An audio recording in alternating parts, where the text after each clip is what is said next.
Malaki ang iniwang pinsala ng nagdaang bagyong Egay sa Baguio City. Hindi nakaligtas ang mga pamosong parke sa lungsod, gaya ng Burnham Park kung saan nagtumbahan ang ilang puno at bumagsak ang ilang sanga. Hanggang ngayon, patuloy pa rin ang clearing operation sa mga parke. Pero nilinaw ng City Environment and Parks Management Office, ligtas nang mamasyal sa mga parke. Noong August 7, nagdeklara ng state of calamity ang lungsod. Nasa 18 million pesos ang danyo sa infrastruktura. 14 naman na bahay ang totally damaged. Nasa 1.2 million pesos naman ang naitalang danyo sa crops.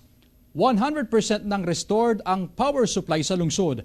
Magagamit naman ang Quick Response Fund bilang tulong sa mga naapektuhan ng kalamidad at pagbangon ng lungsod. Kadami rin ng tumama sa atin. So siyempre hindi lang clearing yon, kasama yung pag-chainsaw, pag-hauling din. Priorities lang tayo talaga sa mga areas na pinupuntahan ng mga tao.